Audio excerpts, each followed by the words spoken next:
muito área cognitiva, e quando a gente fala em cognição, hoje, no contexto educacional, no contexto da saúde, a gente fala em funções executivas, que é um termo que talvez vocês conheçam bem, que é nós nos trabalharmos enquanto sujeitos na área de concentração, memória e flexibilidade cognitiva, que é tudo que uma pessoa, entre aspas, não tem ou tem prejudicado quando você está num excesso de telas e no excesso de isolamento maior do que você deve estar.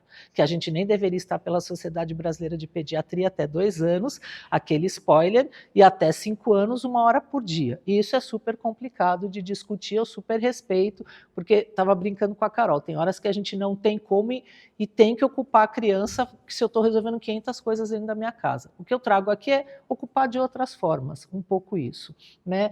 Eu estudo sobre neurociência há muito tempo, quando a gente fala de corpo, de emoção, de afeto, de cognição, a cereja do bolo hoje, não conheço vocês, não sei a profissão de vocês, não sei quem fica em casa, não sei quem tem filho adolescente aqui, mas a cereja do bolo, para a gente entender melhor o mundo, é a neurociência, é o estudo do cérebro. Por quê? Não estou aqui para falar como médica, não estou para falar de uma forma técnica, estou para falar de uma forma didática e prática, porque quando você estuda o cérebro, você entende como é o funcionamento do outro. Então, a minha especialização de 25 anos de casa dentro da educação é em autismo, não coloquei isso porque não tem a ver com a palestra diretamente, mas a minha especialização é trabalhar 25 anos com autismo, e se você estudar o cérebro de um autista, como que o cérebro funciona, você entende melhor o comportamento. Então, se você estuda as fases motoras, as fases neuromotoras, sabendo que a criança tem que fazer por faixa etária cronológica, 1 ano, 2 anos, 6 meses, 10 meses, você entende melhor o que acontece com ela. A gente se frustra muito, às vezes, como pai, mãe, como profissional, de cobrar alguma coisa ou de não ter uma resposta das crianças naquele momento que a gente quer do nosso jeito. Até porque a gente tem outra criação, são outras gerações, e hoje as coisas são muito velozes e muito complicadas.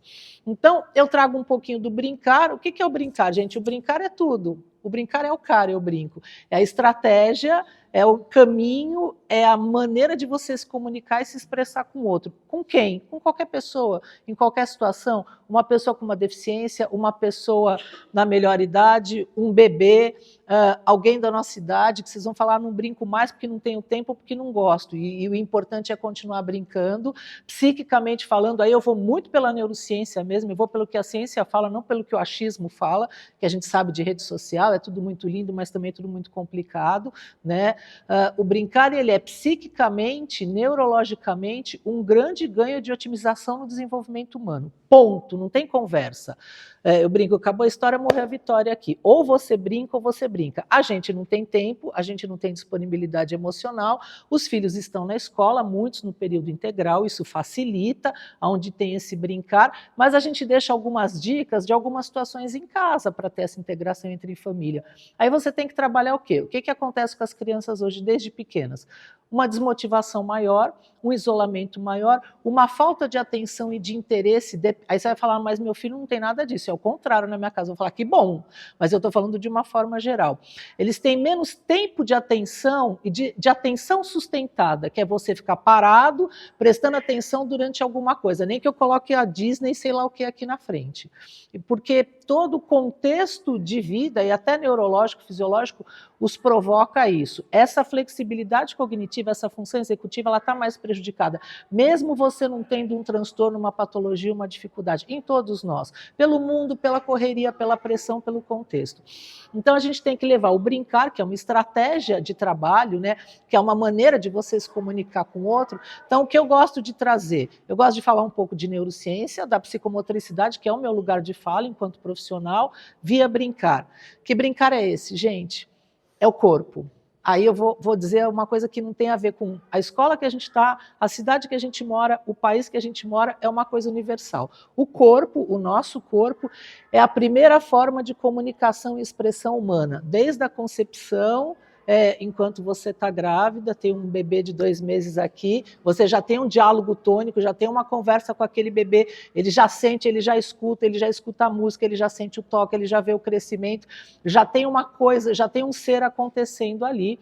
Então esse corpo, ele, não interessa onde você está, não interessa a metodologia da escola. Aqui a gente tem uma escola que trabalha esse corpo de uma forma muito bacana e esse brincar. Tem outros lugares que não, que são mais... não gosto do termo engessado, não gosto do termo autoritário, mas, digamos assim, mais tradicionais, não interessa. Esse corpo, ele é a via de comunicação. Então, quando a gente fala que...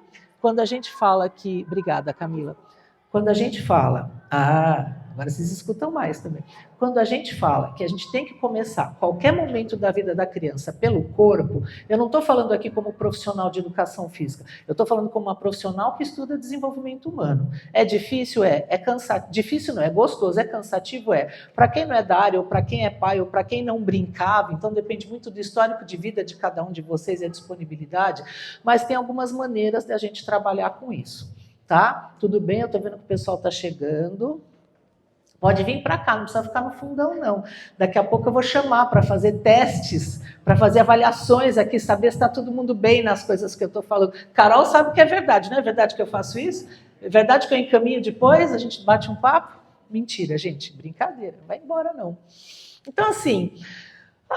o desafio aqui é falar justamente sobre telas, brincadeiras e diversão na primeira infância. Primeira informação importante, o que é a primeira infância? A primeira infância a gente considera na literatura hoje, crianças de 0 a 5 anos, eu acho delicado, porque 6 anos, 7, a gente está ainda não na primeira infância, mas numa infância. Qual o problema do mundo, não é de nenhuma escola? A gente está antecipando o desenvolvimento das crianças hoje, que é muito complicado, até por causa de uma ordem legislativa, ainda bem que essa escola não faz isso, e muitas outras em São Paulo não fazem, mas eu não sei se vocês lembram, estou vendo que vocês são novos aqui, mas existia uma coisa chamada primeira série, lembra? A gente entrava na primeira série, ingressava no ensino fundamental na primeira série com 7 anos, até 15 anos atrás. Aí a lei mudou e veio uma mudança inicialmente para diminuir a evasão escolar, onde a gente começou a entrar no primeiro ano. O primeiro ano são crianças de 6 anos pelo corte hoje.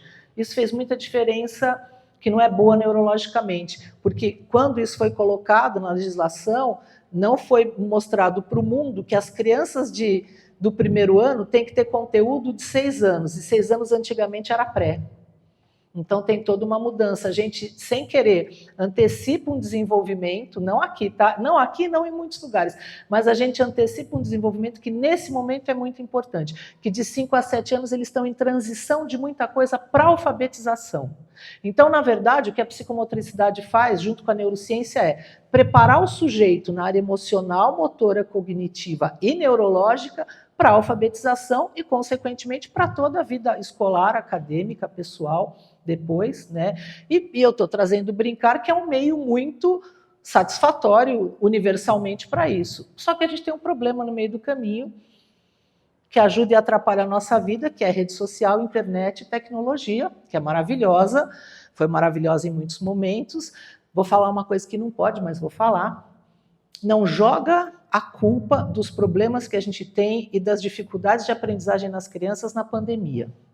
A pandemia foi muito grave, ela só potencializou o que já não estava bacana. A gente já tinha problemas em relação ao desenvolvimento, ao isolamento, aos adolescentes com uso de tela excessivo, que é uma coisa muito difícil da gente controlar, e a gente tem que respeitar até os pais que não conseguem controlar isso em casa, que não é tranquilo.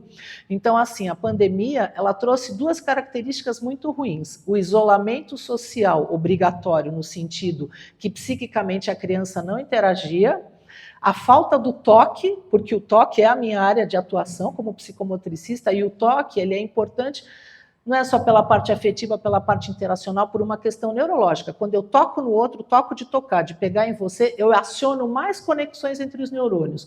Ou seja, em outras palavras, quanto mais as crianças se mexerem, se movimentarem pelo corpo, pela via corporal, pela ação motora, mais conexões elas fazem, mais prontas elas estão neurologicamente para tudo que vem depois na vida.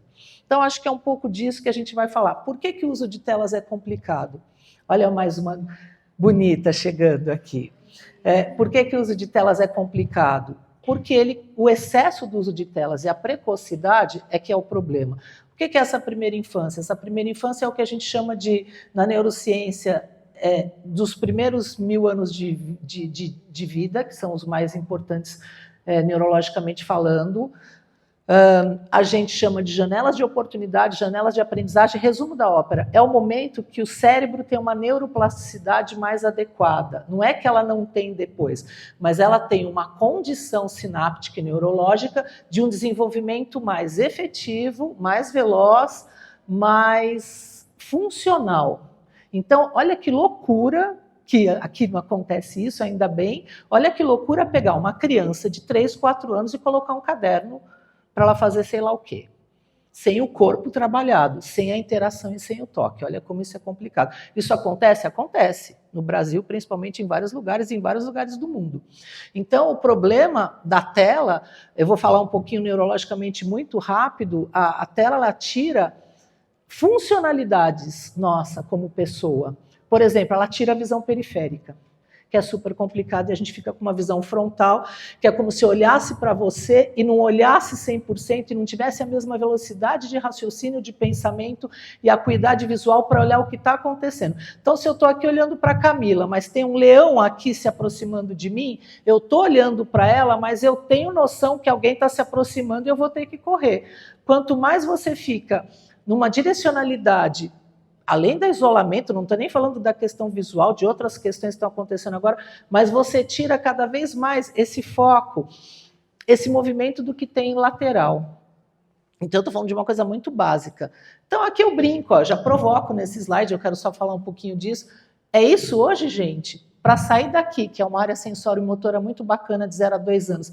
Dica, não sei quem tem filhos bebês aqui, de 0 a 2 anos, a gente tem que trabalhar muito o corpo, como brilhantemente as meninas trabalham ali. Nem vou falar de tela, embora a gente saiba, eu não vou julgar, jamais, né, Camila? Não é esse o objetivo aqui. Eu falei, Camila, eu vou dar uma julgadinha, entendeu? A gente julga indiretamente, mas assim, é super complicado, não dá para ficar demonizando nada e dizendo que isso não existe. Mas assim, tem um trabalho psicomotor, tem um trabalho corporal, tem uma vivência para acontecer de 0 a 2 anos, que a gente faz e que em casa é muito prazeroso fazer também. A família ela é muito parceira na continuidade dessa funcionalidade que a gente traz na escola, nesse sentido que ajuda. E ajuda em casa também. Se você trabalhar neurologicamente esse corpo, pela vivência corporal, isso ajuda muito na mudança de comportamento das crianças. Então, é só um comentário. Então, isso aqui não existe, né, gente? Lembra disso aqui? Vocês são novos. Isso aqui é o joystick, que era um dos primeiros, que a gente usa uma mão, usa outra, usa uma mão, usa outra. Isso aqui já causa algumas questões que eu não vou falar. Então, lembra disso? Antes a gente usava o corpo, concorda? Antes a gente ligava para alguém, a gente não falava como hoje. Você pode atender? Não tinha essa. Você tinha que ligar e a pessoa tinha que atender, ou não. Depois veio os movimentos primeiro no computador, concorda? Pensa em computador grande, aquele grandão tijolão. Primeiro você digitava. Depois a gente passou na tecnologia a fazer o quê? Fala. Passar o dedo. Passar o dedo já tem uma outra, fazer esse movimento, já tem uma outra função neurológica diminuída. E agora, daqui a um tempo, já está acontecendo o quê? Que entra em tecnologia assistida para alguns casos de deficiência grave, mas que já falam que vai entrar em outros momentos. O contato visual, de alguns celulares que entrarão em contato visual, que você não vai precisar nem digitar, nem passar o dedo. Ou seja, o corpo perdeu a funcionalidade. Então, a gente acaba tendo alguns problemas, que eu nem vou falar de transtorno, patologia, nada disso, eu estou falando de dificuldades de aprendizagem por mau uso corporal, por mau uso do brincar, do funcionamento até lúdico desse corpo em funcionamento, que não tem nada a ver com uma patologia, com uma deficiência, com um transtorno. Psicomotricidade de um ato prático. O que é isso, gente? Para ela chegar na escrita a partir dos 6 anos, que não é que se efetivam as coisas, ela tem que, a criança, o bebê, vocês sabem, eles têm um movimento incoordenado quando são pequenos, espontâneo, fora de um controle motor para realizar as coisas. Isso vai se refinando, não vai? Ele não vai crescendo, ele não vai andando, ele não vai se equilibrando, ele não começa a andar em lugares que ele não anda, vocês não têm que tomar mais cuidado com os espaços de casa, ele não começa a se deslocar mais. Isso tem uma evolução neurológica. Essa evolução neurológica pela vivência envolve coisas que vão afetar diretamente a alfabetização. Então, uma coisa que as meninas estão aqui, eu falo meninas, foram minhas alunas, são crianças ali, o que a gente fala muito é trabalhar o engatinhar, trabalhar a questão sensório-motora, trabalhar rolamentos, trabalhar o que elas fazem na sala de psicomotricidade, no corpo. Se vocês entrarem e falar, nossa, que aula legal, parece uma ludicidade. A estratégia é lúdica, é prazerosa, tem que ser, senão a criança não tem interesse. Mas tem um fundo neurológico muito forte de estudo ali por trás. Isso vai afetar diretamente a escrita, a grafia, a letra, o raciocínio lógico. Então uma coisa está muito relacionada à outra. Não é brincadeira, não é vir uma pessoa aqui falar de ludicidade de uma forma solta. Eu estou falando de neurociência. Se a gente trabalha esse corpo, se a gente brinca, as crianças vão ter uma condição neurológica maior para a vida a partir dos 6, 7 anos de idade. E isso aqui atrapalha a nossa conversa. O que você tem que fazer? Usar com parcimônia. Tem que usar? Tem. Com parcimônia na hora certa, e aí a gente deixa algumas dicas. Eu adoro, vamos levantar o nível da palestra aqui, adoro o Cândido Portinari, foi um grande pintor da área contemporânea. Ele tem um material, se vocês quiserem pesquisar no site depois, chamado Brincadeira de Criança. E ele fala que realmente brincar cria vínculos. Essa frase, Camila, posso ir embora, tchau, beijo, tchau, bom dia, bom fim de semana, acabou, gente. Brincar cria vínculo. Vínculo é o que a gente precisa para se relacionar com o outro, para ter um objetivo de gostar, de continuar. O vínculo é a sensação, é o processo cognitivo que faz você se interessar por alguma coisa, manter o interesse naquilo, independente do que está acontecendo com você. Então você tem que fortalecer muito isso para a fase de alfabetização, porque a demanda de conteúdo começa a ficar muito grande. E é pelo brincar, o brincar é a palavra. Eu podia falar aqui de 1000 autores do brincar, não é o objetivo, mas é a estratégia brincar, no sentido, só tomando cuidado, o brincar ele não é recreacionista, ele é lúdico no sentido de dar prazer e motivação, mas tem um fundo neurológico de estudo na ciência muito forte por trás do brincar hoje, tá? Eu gosto de ir para a área que eu estudo, que é a neurociência, acho importante isso aqui, se eu quero ler realmente. O brincar ele é uma nutrição, ele é um alimento para o cérebro, por meio do brincar, do brinquedo, do jogo e da brincadeira. Então, brincar é ação. O brinquedo é o objeto que dá significado a esse brincar. E a brincadeira é a maneira como a gente utiliza essa ação e esse brinquedo. A gente faz isso meio tempo todo. A gente aciona zonas de prazer ligadas ao sistema límbico, que é o sistema relacionado à motivação, à afetividade, que tem reserva de dopamina, essencial para a sensação de prazer. A criança demonstra prazer no ato de brincar ou no brinquedo, e aí, entre nós, ainda bem que eu estou tranquila com quem eu estou olhando ali, porque o que faz diferença é quando você brinca. A maneira como você brinca, a maneira como você apresenta a aula. Se você fala assim, gente, estiver dormindo aqui, sabe o que ela vai fazer? Ir embora. A criança fala, tá chato isso? Você vai fazer de novo? De novo, às vezes ela até gosta, mas ela fala o que a gente não fala, às vezes mais velha, é super espontâneo. Então você também tem que saber chegar chegando e ter muitas estratégias. O cara fica na escola de segunda a sexta, às vezes de segunda a sábado, fica o dia inteiro, você tem que trabalhar 1000 conteúdos depois de um certo momento numa demanda, então você tem que ter estratégias para, das 8 às 5 da tarde, manter esse cérebro, não é ativo somente, é em vontade de aprender, em motivação. E aqui o pessoal faz isso muito bem, né? A gente tem uma produção maior de neurotransmissores, de conexões sinápticas quando a gente brinca, quando a gente aciona as áreas de dopamina no cérebro.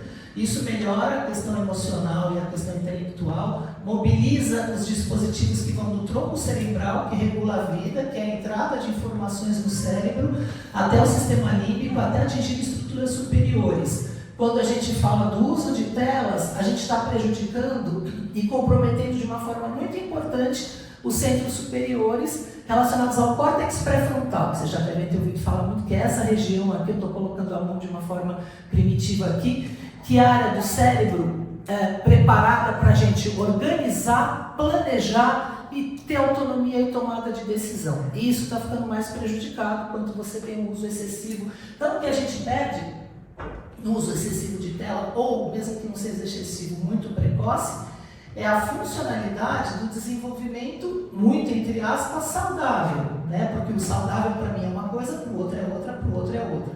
um desenvolvimento efetivo, adequado. Gosto disso, deixo isso para vocês, de uma literatura. Tem um pessoal que estuda na USP As Vias de Brincar nas Escolas Brasileiras, que é um texto e um livro muito legal, que eu vou deixar referência para vocês, de duas autoras que tem o Laboratório Labrinque, que é o laboratório de brinquedos da USP. Inclusive, muitas escolas no Brasil, em São Paulo, têm contato com as referências bibliográficas. Camila, eu vou deixar nos slides depois, tá? Então, aqui a gente fala sobre brincar, a brincadeira e o jogo, e eu deixo uma coisa assim, é meio uma lavagem cerebral aqui. Eu estou querendo provar que o brincar é importante, que ele tem que estar na escola, mas ele tem que estar na casa também, ele tem que estar no parque, ele tem que estar em outros espaços que a criança frequenta. Trafega entre sensações e percepções. Estou falando muito de 0 a 2 anos aqui, do campo perceptual, do campo relacionado à sensorial-motricidade, que é a criança perceber o ambiente, ela sentir pelo toque, pela vivência, e ela realizar atividades sensoriais, porque ela tem um movimento sensorial antes desse movimento virar um movimento organizado. Está tranquila essa fala? Um movimento mais elaborado. Para ela chegar no movimento elaborado, ela vem de um movimento desorganizado e espontâneo. Ela tem que ir refinando esse movimento para chegar em movimentos específicos. A escrita é um movimento extremamente complexo, extremamente específico. A escrita não é tranquila. Tem um motivo da gente iniciar uma letra, lembra do nome? Bastão, que a gente chamava de letra de forma, depois a gente chamava de letra de mão e virou letra cursiva. Tem um motivo da literatura ter mudado e ter falado, vamos pensar nisso depois. Não é que você não trabalha a letra cursiva cedo, você trabalha sensorialmente, você faz um graveto no chão, você vai no parque, você risca você vai no banheiro quando o box fica embaçado e você passa o dedo, você trabalha os movimentos circulares sensorialmente, a criança começa a vivenciar, o cérebro começa a ler isso, põe na cabeça que quando a criança vivencia brincando, não é ela, sua filha, seu filho que está vivenciando, que está gostando, ela também, mas é o cérebro que está se alimentando de informações de uma forma mais funcional para a partir dos 6 anos, em outra palavra, ele ser um ser humano mais bacana no sentido de entendimento, de compreensão do mundo. Isso que a gente acha muito importante. Tem muita coisa que a gente pega até amanhã, né? Otimiza a interação social, origina a resposta adaptativa, que é a bendita flexibilidade cognitiva ligada às funções executivas, que a gente tem cada vez menos hoje. E aí tem um estudo saindo agora, quentinho, que a gente ainda não pode trazer porque está saindo, realmente provando, a partir dos 8 anos de idade, explicando algumas coisas, provando é complicado, que realmente a flexibilidade cognitiva está decaindo cada vez mais com o uso de telas. É lógico que está decaindo. Você não interage, você conversa menos, você tem menos disponibilidade emocional para o mundo, você se tranca no quarto como adolescente, só sai para comer, então está difícil as questões que envolvem desafio, que envolvem dificuldade. É isso que a gente fala, o resgate da autonomia, o resgate da liberdade. Carol, estou indo bem, Carol? Dá para brincar com eles daqui a pouco? Vamos fazer uma brincadeira aí? Tá rápido, gente, posso ir, que eu estou preocupada com o tempo, eu ficaria até meio dia com vocês aqui. Desenvolve competências psicomotoras, que é a nossa área. Brincar, trabalhar corpo, trabalhar movimento ajuda no quê? No equilíbrio, ajuda no controle tônico, que eu não sei se vocês conhecem disso, que é o controle da intensidade, da força dos nossos movimentos. Ajuda em um momento da vida você escolher uma mão, que é aquela mão que você vai usar para comer, para escrever, para ler, que a gente chamava de dominância lateral. A gente tem uma outra definição mais atualizada, que a gente fala de lateralização, que envolve questões hemisféricas, envolve a questão da dominância de mão. Tem muitas crianças que estão ali, ó, no joystick, então elas estão aqui, concorda? Lembra disso? E aí alguns joguinhos. Isso aqui é bom até a página 4 e é prejudicial, porque isso atrapalha você escolher e definir uma mão. E tem uma hora que você tem que definir a mão. Para pintar, para recortar, para pegar um copo, para ser mais veloz, para ser mais precisa. Talvez o que eu estou falando vocês identifiquem no dia a dia da casa de vocês. Olha a toque da psicomotricidade chegando perto de mim. Tem água aqui, eu que não bebi. Eu estou louca aqui, não bebi água. Ela nutre o cérebro, desenvolve as funções executivas, a gente vai falar um pouco disso, tá? Aqui eu deixo um texto com uma frase da Lucila, que é essa autora da USP, que faz esse estudo de pesquisa, que ela fala do brincar, descortinando um trabalho sobre corpo e mente, ela melhora a quietude, ou seja, ela tira a inquietação da criança. Se a criança é mais ansiosa, se a criança é mais agitada, o brincar de uma forma indireta, prazerosa, aciona áreas no cérebro que você entra num contentamento para fazer algumas atividades mais de atenção, que envolvem atenção sustentada. Então, quanto mais difícil é o conteúdo que ela vai aprendendo, quanto mais demanda de escrita ela tem, quanto mais demanda de conteúdos complexos, ela tem que ter uma atenção maior, concorda? E tem que ficar mais tempo prestando atenção. Ela não pode ter estímulos distrativos e uma rotina em tecnologia que dificulte cada vez mais essa atenção dela, que vai aumentando, e é difícil. Né? Eu deixo uma frase aqui, não vou ler, só que as crianças não sabem nem o que é. Aí vou fazer uma brincadeira. Tem uma coisa que a gente fala muito, que é neuromito, ou fake mito, ou fake neuromito, que é o que é fake, o que é falso. Uma coisa que é muito falsa, as meninas aí elas provam. A criança não gosta de brincar. Mentira. Eu assino embaixo, pode gravar. A criança não gosta do brinquedo, ela não conhece os brinquedos. Eu, como professora de educação física, até pouco tempo, em sala de aula, eu tenho o campeonato de peão que eu trouxe para vocês olharem. Conhece peão, bilboquê, rolimã? A gente vai falar, hã? Mas voltou a skate, algumas coisas, parque. Ela gosta, ela não, às vezes tem a oportunidade de brincar. E a escola é muito protagonista nesse papel, porque aí a escola fica muito responsável, né? E eu acho que ela tem que dividir essa responsabilidade com a família, com todo o respeito, com todo o carinho, quando a gente tem essa condição. Porque ele fica um período na escola, mas ele fica um momento muito importante dentro de casa com a família, né? É que não dá tempo, mas eu estou vendo uma ali, que se eu tivesse tempo que eu não tenho, eu pegava para mostrar uma coisa. Ela que está com o pé pulando ali, que está numa idade super boa. Eu falo do corpo, deixo aqui uma lavagem cerebral, que é meu objetivo aqui.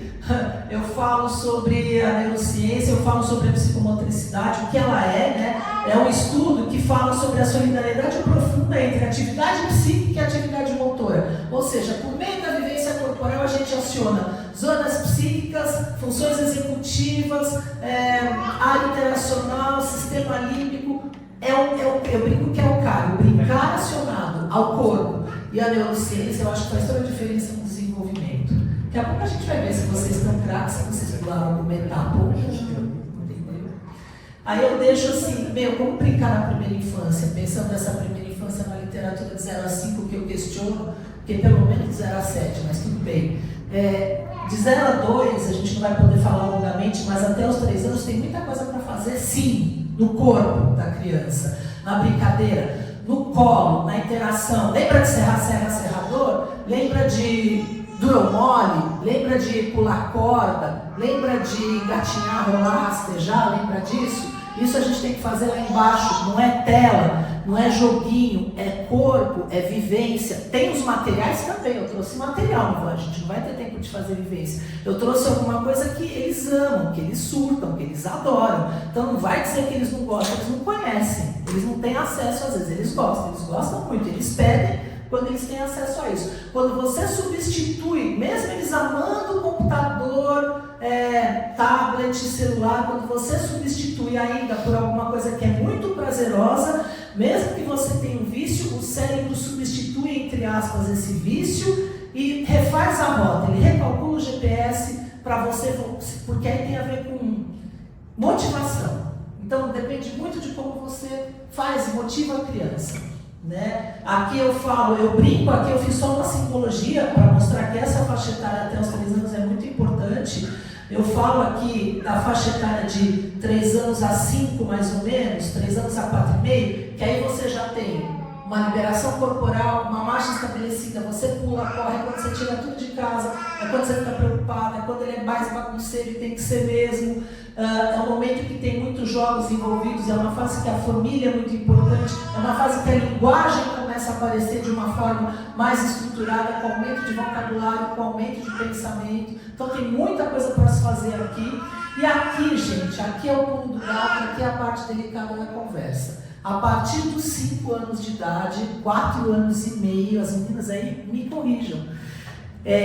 A gente tem, se o alicerce de tudo isso que eu estou falando, se a base, se o esqueleto estiver montado, a gente tem uma condição melhor para ser alfabetizado.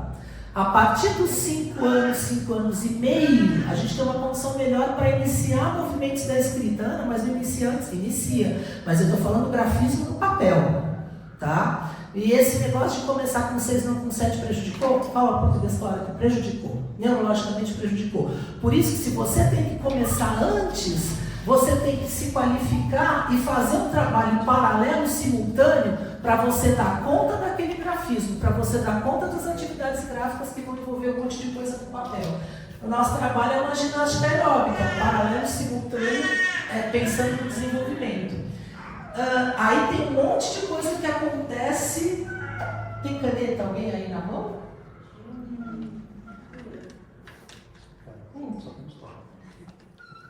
Só fazer uma fofoca, que eu não vou aguentar, não tem mais Isso aqui é um movimento que eu não sei, vocês não conhecem, é um movimento que, vou falar porque no Brasil é considerado mais ou menos o adequado, que é o movimento trifásico, que a gente chama de movimento de usar 3 dedos para escrever. Por que eu estou falando? É que nem a letra cursiva. A letra cursiva é solicitada aqui, mas tem países que a gente usa a letra de imprensa, inclusive, que é a mistura das duas, né?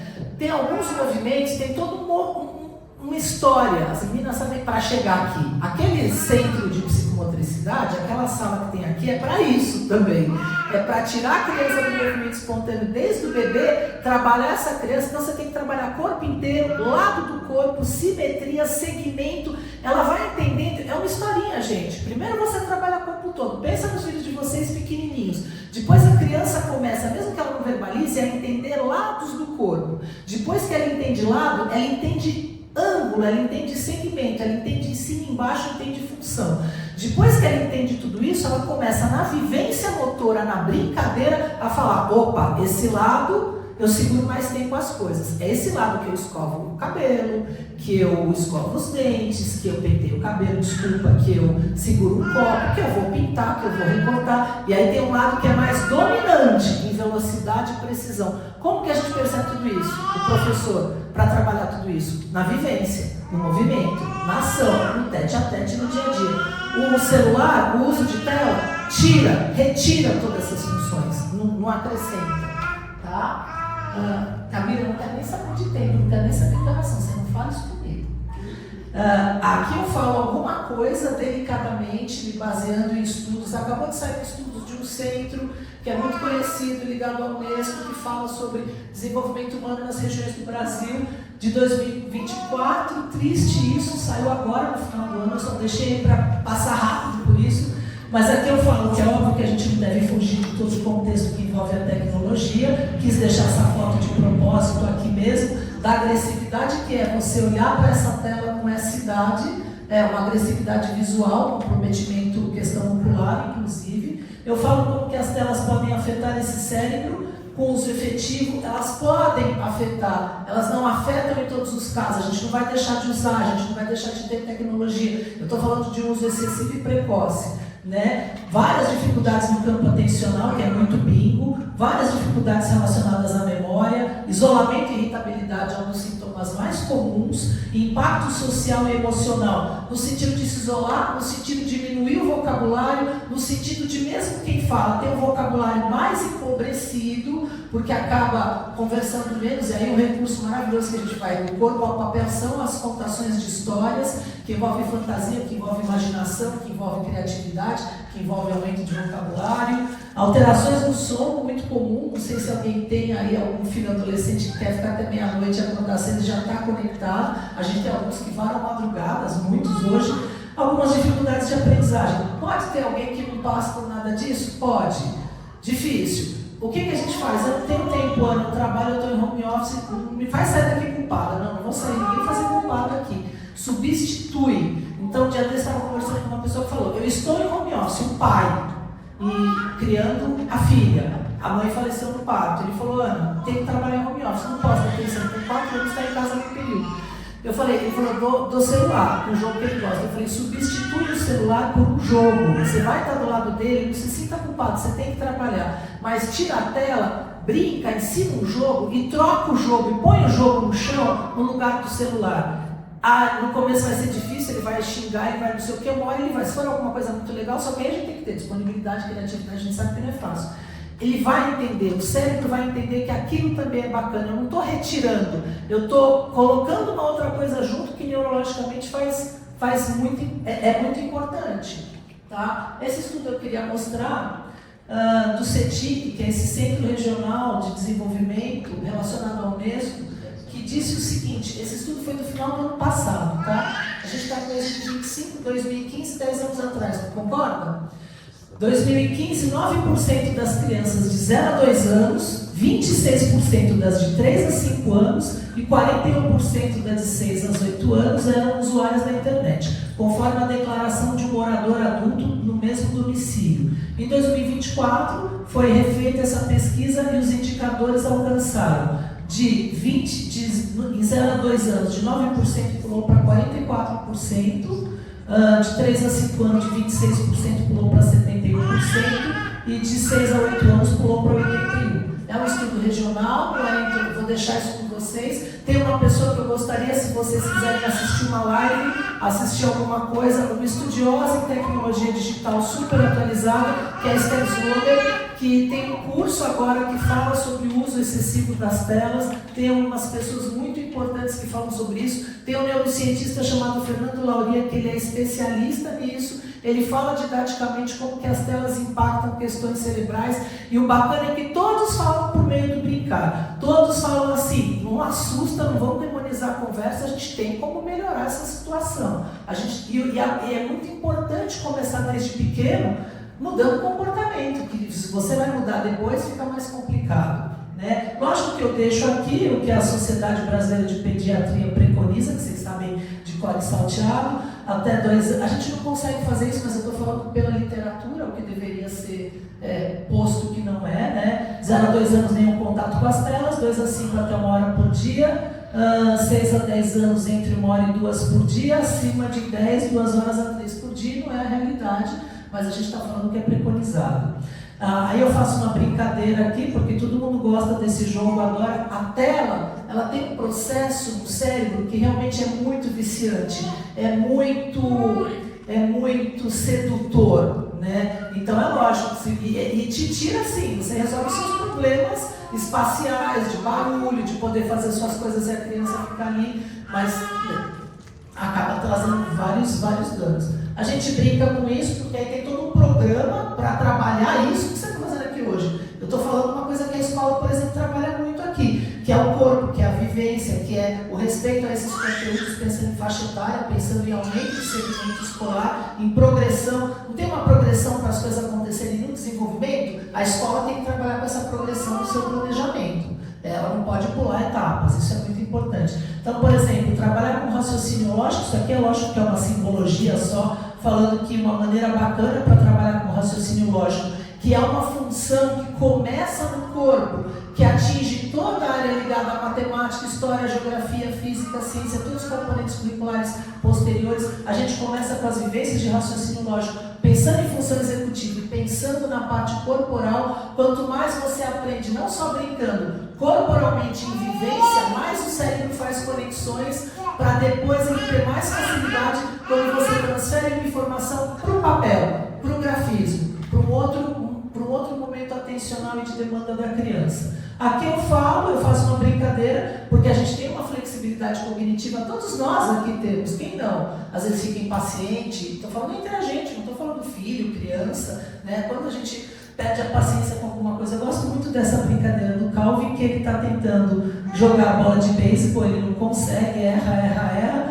Muitos desistem. Aqui eu estou querendo falar da falta de autonomia, da falta de vontade de você seguir, e aí ele vai lá buscar uma bola e ele consegue lançar, ou seja, ele está aqui se superando, é o que a gente tem que fazer o tempo todo. E tem um estudo falando que realmente o uso de telas em excesso, muito excesso, prejudica essa flexibilidade cognitiva, que em outras palavras diminuir um pouco a autonomia, diminuir liberdade, diminuir vontade de você tomar decisões, que a gente vai precisar muito disso quando a gente crescer. Mas, vamos brincar um pouquinho? Camila, não quero saber que eu não sou, você não está aqui. Ó, agora sim, vamos ver como é que está a flexibilidade cognitiva e a percepção visual de vocês. Dica, não responde qualquer coisa. Dica, conselho 1, conselho 2, não responde rápido. Então eu vou perguntar, do lado esquerdo aqui, o que eu tenho? certeza absoluta. Então eu vou falar para vocês olharem mais um pouquinho só e me dizer se tem... também vai inventar, agora a resposta é verdadeira. Além da pera, tem alguma coisa? Do lado esquerdo, estou aqui ainda. E parece fácil, mas isso é uma conexão cerebral bem difícil, que pra gente é fácil, né? Fica na pera, tudo bem?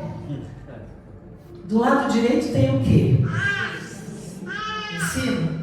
Alguém não tinha enxergado o sino? Ninguém vai levantar a mão e dizer, eu não enxerguei para pagar mico, né? Mas tudo bem. Então tem uma pera e um sino? Ok. Vou para a próxima figura, tudo bem? A dica, o conselho da próxima figura. Pensa bem agora para me responder. Não responde rápido. Tem o que aí? Pensa. Primeiro olha bem, faz um estudo assim do espaço todo e depois a gente responde. Tem alguém que não enxergou nada? Levanta a mão. Jura? Jura? Brasil, tem 5 pessoas que não acharam nada? Quem achou alguma coisa, fala pra mim. Quem achou? Quem você achou? Fala. Um tucano? Um tucano tipo um pássaro, ave? Não. Então, peraí. É serrote? Serrote? A gente pode fazer encaminhamentos aqui? Só um pouquinho? Então vamos por partes, ó. Tucano, muita gente de cara, as crianças, olha isso, as crianças, só pra gente brincar, as crianças têm essa visão frontal. Isso daí é uma figura fundo. É o quê? É controle inibitório. É você tirar os estímulos distrativos, tirar o fundo bagunçado e o cérebro focar numa região. É isso que tem que fazer aí. Então, as crianças, muitas iam responder assim. Um tucano, ó Ana, vou mostrar o tucano. O tucano, o rabo tá aqui, quero fazer eles mostrarem. Uma barriguinha gordinha que ele comeu. E sei lá onde ele bateu o bico, então o bico é meio isso. O olho está aqui, dá para ver um tucano aqui? Aí, quem viu o serrote? Vou dizer que você está bem na fita, quem viu o serrote. Bom, a real resposta é uma só, é o serrote. Não tem tucano aí. O serrote está aqui, ó. Ó. Enxergou? Vai levar para casa depois, vocês brincam em casa. E tem mais uma coisa aí, cadê? Eu não estou falando aqui que tem gente que falou, vou embora. Não, não vai, peraí. Tem mais uma coisa aí. Vou dizer o que tem aí. Tem aquilo, tem aquela sensação que a gente tem quando numa relação amorosa, por exemplo, a gente leva fora.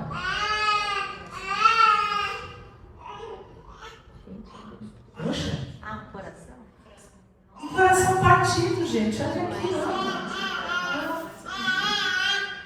E aí tem outras coisas, né? Porque a criança é criativa e nós não. E aí eu estou só brincando com isso. Então, por exemplo, só para vocês entenderem como a gente trabalha, né? Que isso é muito feito aqui. Tem todo um planejamento de milhares de vivências corporais, de milhares de jogos e materiais de apoio. O material envolve tudo, envolve desde EVA, plástico, bagum, trilha, sei lá, 1000 coisas, tabuleiros.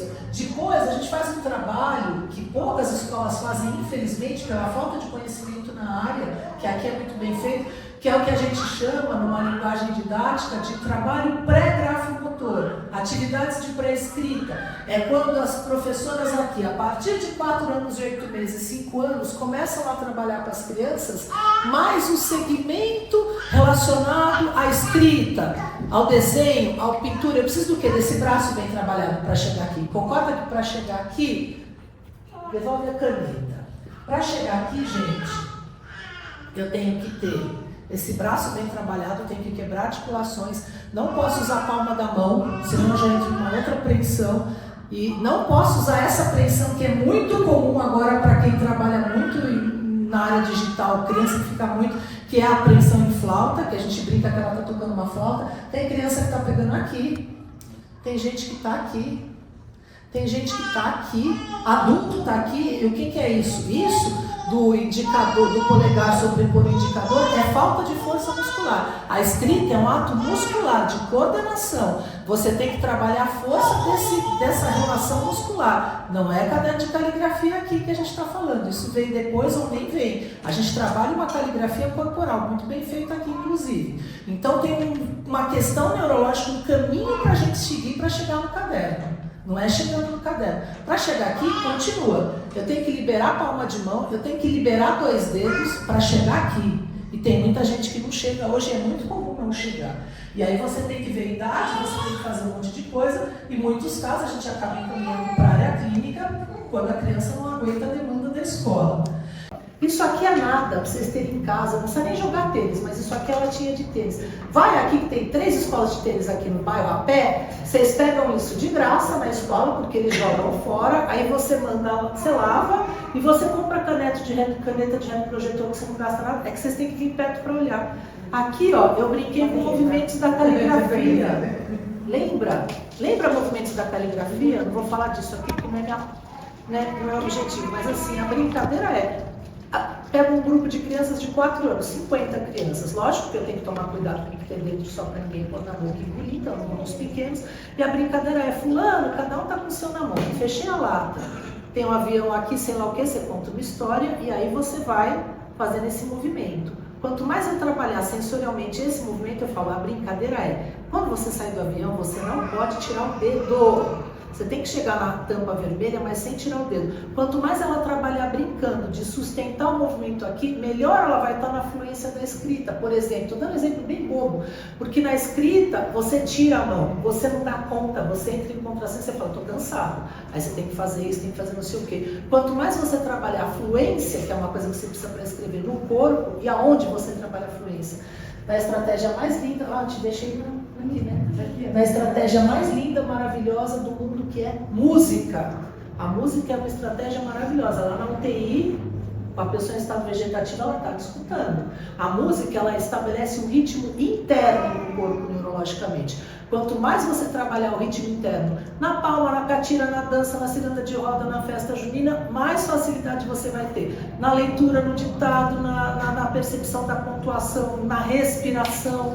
Então, uma coisa está totalmente ligada à outra, né? Mas não é nada disso que eu queria falar. Aí eu fiz isso aqui, uma coisa puxa a outra, uma loucura. Mas não é nada disso que a gente vai brincar. A brincadeira é essa que eles gostam. Isso aqui é imã de...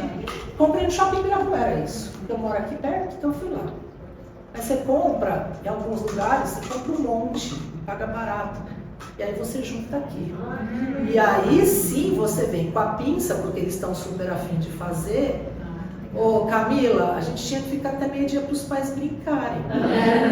Esse negócio de 8h30, 9. Aí assim, eu brinco com isso, vocês vão sentir. Eu trouxe uns para sortear para vocês. Eu brinco com o cotovelo, eu brinco com isso, porque eu estou brincando. Eu solto 40 desse no Jardim 2. Para quem não põe na boca, eles vão brincando e trocando entre si. Brinquei e troquei, brinquei e troquei. Aí as professoras, o professor tem cabeça de professor, concorda? Não é da gente que brinca. Então as professoras começaram a falar, Ana, posso fazer a letra cursiva? Eu falei, pode, porque pode. Aí tem gente que roubou em casa da mãe um Tupperware grande para fazer isso em Tupperware. Achei muito legal, aluno. Aí tem gente que pegou garrafa PET de 2 litros, mas não de, vou falar marca, não de Antártica e tal, tem que ser umas garrafas aquelas mais lisas, de marcas mais simples, porque aí é lisa e você faz. Então ela fez o A cursivo, que sei lá, esquece que não precisamos saber, mas faz de conta que sei lá, o A ela vai aprender, termina aqui, e aí ela brincou aqui, ela brincou no giz, ela brincou no... Isso aqui é um material, não é Janinha? A Jana tem. A gente tem esse... Cara, a Jana tem tudo, gente. Eu não sei se vocês conhecem tudo, o trabalho dela, o trabalho da Carol, não vai conhecer. Vai conversar, leva elas para casa e leva essas meninas para casa. E assim, isso aqui tem de várias maneiras. Você pode trabalhar número. Aqui, você começa neurologicamente a brincar e a melhorar essa questão do espelhamento, entre outras questões. Então, a gente, sem gastar dinheiro, usando o corpinho e a mente, a gente trabalha coisas que ajudam lá na frente. Inclusive, uma coisa que a gente sabe, A Jana, por exemplo, tem consultório, a gente evita os encaminhamentos, por isso que o trabalho é feito aqui desde bebê, porque a gente já paga a escola, a gente sabe que a vida não é fácil para ninguém, e a gente encaminha quando precisa, porque também não é fácil uma equipe multidisciplinar, tem um trabalho aqui, a educação inclusiva cresceu, só que é muito funcional para muita gente. O autista, ele demora, só um exemplo, para evoluir, a apreensão dele é diferente. Ele demora para evoluir nessa apreensão, que é outra questão que a gente não vai falar aqui. Isso aqui é fantástico.